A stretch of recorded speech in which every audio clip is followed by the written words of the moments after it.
영상을 없습니다. 찍으시면요 무조건 저장하셔야 돼요. 재판 과정에서도 말씀드리겠습니다. 해당 의혹은 사실이 아님이 충분히 밝혀졌다고 생각합니다. 오늘은 저에 대한 구속기간이 끝나는 날이었으나 재판부는 검찰의 요청을 받아들여 지난 13일 추가 구속영장을 발부했습니다. 하지만 검찰이 6개월 동안 수사하고 법원은 다시 6개월 동안 재판했는데 다시 구속수사가 필요하다는 결정을 저로서는 받아들이기 어려웠습니다. 오늘 저의 변호인단은 사임의 의사를 전해왔습니다. 변호인들은 물론 저 역시 무력감을 느끼지 않을 수 없었습니다. 이제 정치적 외풍과 여론의 압력에도 오직 헌법과 양심에 따른 재판을 할 것이라는 재판부에 대한 믿음이 더는 의미가 없다는 결론에 이르렀습니다. 향후 재판은 재판부의 뜻에 맡기겠습니다. 앞으로 더 어렵고 힘든 과정을 겪어야 할지도 모르겠습니다. 하지만 포기하지 않겠습니다. 저를 믿고 지지해 주시는 분들이 있고 언젠가는 반드시 진실이 밝혀질 것이라 믿기 때문입니다. 이 사건의 역사적 멍해와 책임은 제가 지고 가겠습니다.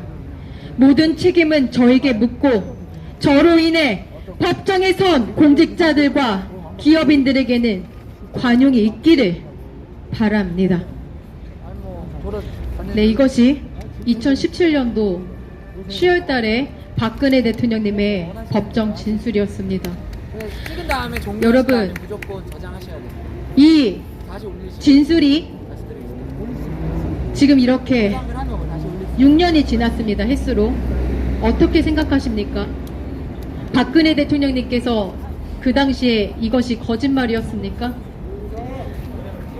자신의 사익을 위해 하신 말씀이었습니까?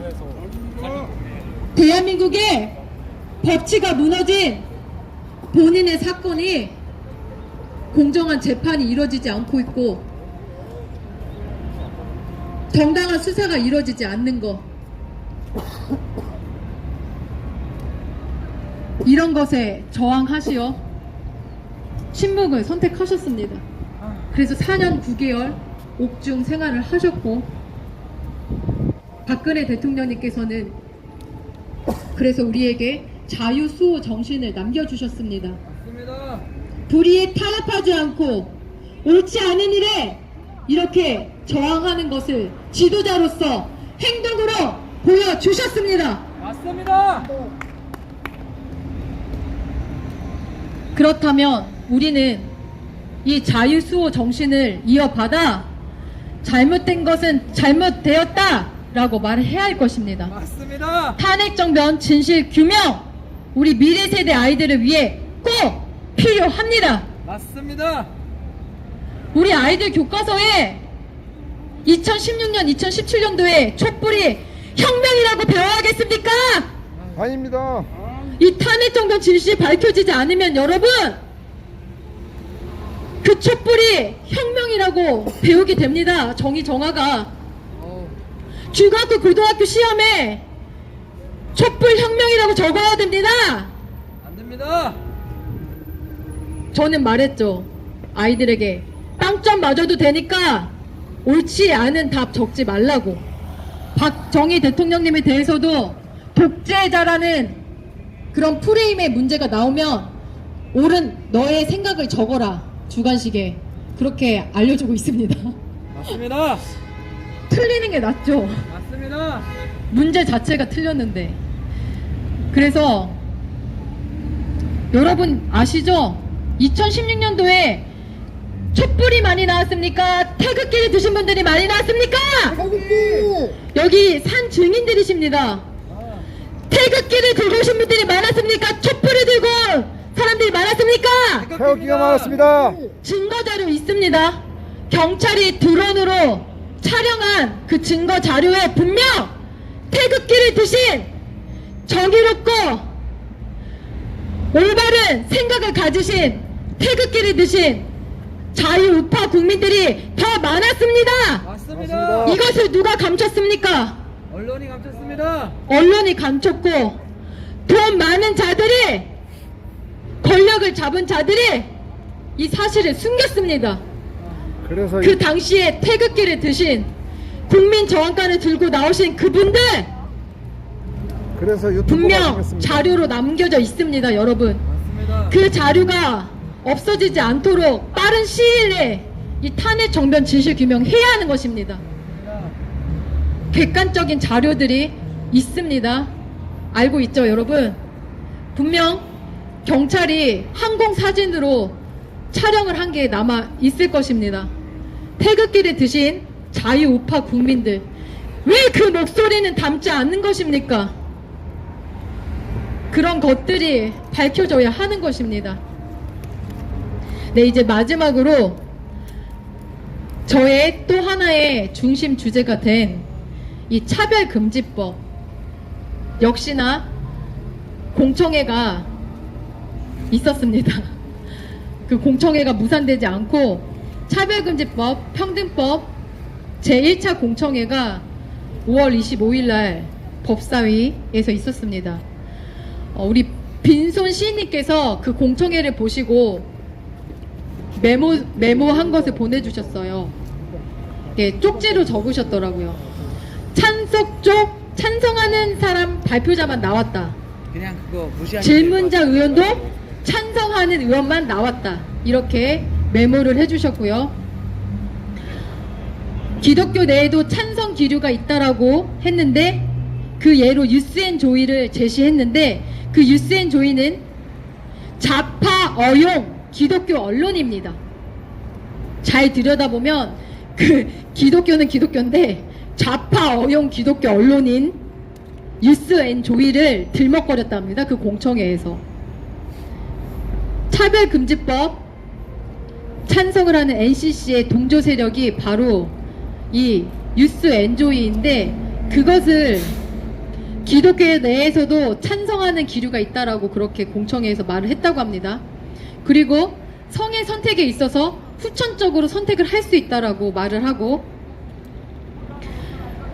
고용과 교육의 영역에서 이제 처벌을 하게 되는데, 그 표현의 자유를 가지고 표현의 자유를 누려야 한다. 그래서 이제 성희롱과 함께 처벌을 하게 되는데, 그러면 설교 중에서 이런 내용이 나오면, 그러니까 표현의 자유를 제한하는 그런 발언을 만약에 목사님께서 설교를 하시게 되면 이제 문제가 되는 거죠. 어떻게 보면 이제 설교도 약간 교육의 큰 카테고리에 속힐 수가, 그 카테고리에 들어갈 수가 있기 때문에 설교 자체도 처벌의 대상이 되어버리게 됩니다. 고용과 교육에 있어서 표현의 자유를 제한하면 안 된다라는 그런 말로 인해 목사님의 설교 내용에서도 이게 제재를 받게 된다는 것입니다. 또 형사처벌에 관해서 공간의 특성이나 상황에 따라 적용을 해야 된다고 하는데, 그 특정 공간이 예배 공간이면 어떻게 됩니까, 여러분? 목사님 예배 시간에 또 말씀 중에 이런 차별금지법 평등에 관련 거기에 반대되는 말씀을 하시면 형사처벌까지도 받게 되는 것입니다. 다 말장난입니다. 이 공청회 이 의원들이 하는 말들이, 그 패널도 그렇고 다 말장난입니다. 참고 발언자 윤미향 의원, 종교가 문화가 되고 문화가 제도로 진입하는데, 이제 종교가 문화가 되고 문화가 제도로 진입하게 된다. 그렇기 때문에 이 사적인 영역도 그러하니 개념 정리가 필요하다는 개소리를 했다고 합니다.